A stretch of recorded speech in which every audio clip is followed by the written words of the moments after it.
On today's show, GM, Ford, and FCA are losing ground in the crossover segment in North America.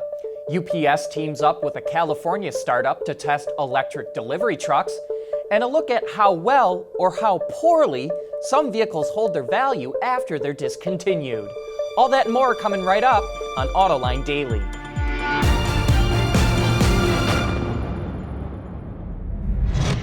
This is Autoline Daily, the show for enthusiasts of the global automotive industry. The Detroit automakers have struggled to sell passenger cars, so much so that Ford and FCA have decided to pretty much abandon that market and focus on pickups and SUVs. And a new study says the Detroit automakers will only produce 16% of North America's passenger cars by 2023, and that's down from 53% in 2005. But it's not just passenger cars. The three companies are losing ground in the crossover segment as well. Bloomberg reports that analyst Alan Baum estimates GM, Ford, and FCA will only produce 35% of the crossovers in North America by 2023, which is way down from the 61% in 2005. But not surprisingly, the Detroit automakers are expected to dominate the pickup and big SUV segment. Their share of North American production will be at 86% by 2023. But what this shows is GM, Ford, and FCA need to do a better job of selling crossovers, which are becoming more and more popular with consumers. Automotive analysis firm Black Book released an interesting study on how well a vehicle retains its value after it's discontinued. When the Mazda MPV and Mercury Milan left the market, they lost their value faster than any of the other vehicles looked at when compared to other vehicles in the same segments. The Ford Crown Victoria, a staple of police departments and taxi companies, had a lower retention rate due to police adoption of SUVs and the rise of ride-hailing services. But quirky styling and unique capabilities tends to lead to a better than average vehicle retention rate.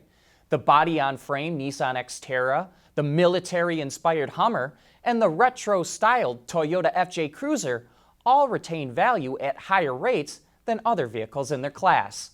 The way we see it, the more interesting the car, the more likely it's going to hold its value. Still to come, Ford is using radar to make towing easier in the new Ranger. Autoline Daily is brought to you by Bridgestone Tires, your journey, our passion. Dow Automotive Systems, advanced materials that deliver better results. And by Lear, a global leader in automotive seating and electrical systems. Most electric vehicle owners charge their cars when they arrive home from work, but that's usually when the demand is highest on the grid and electricity is most expensive.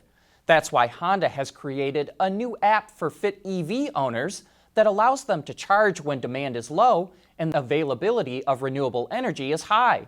Called Honda Smart Charge, it computes the best time to charge based on the owner's schedule, so it doesn't impact their use of the vehicle.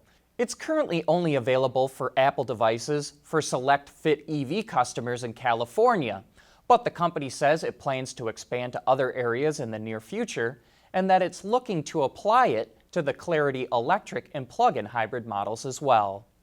Do you need help hauling? The new Ford Ranger is getting a blind spot monitor with trailer coverage. Users can enter in the length of what they're hauling, and the radar sensors will adapt accordingly. The system is standard on the XLT and Lariat models, and the 2019 Ranger goes on sale early next year. And be sure to check out our coverage of the Center for Automotive Research's MBS conference.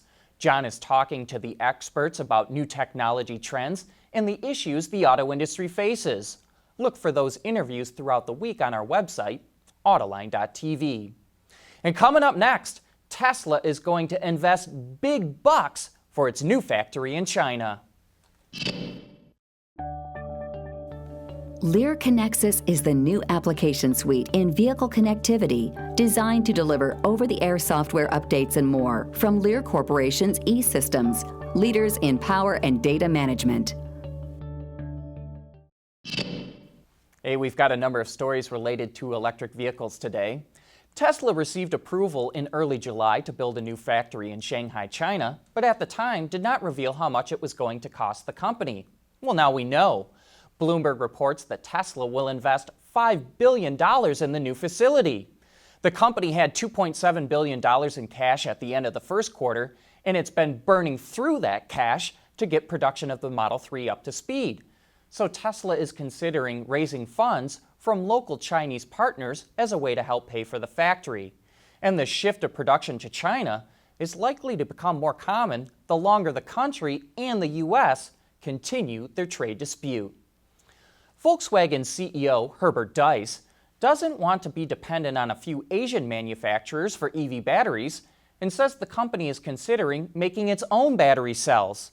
And like so many other automakers, it's eyeing solid-state batteries. Diess cites that advancements in ceramic materials as separators between the two halves of the battery had increased the possibility to mass-produce solid-state batteries.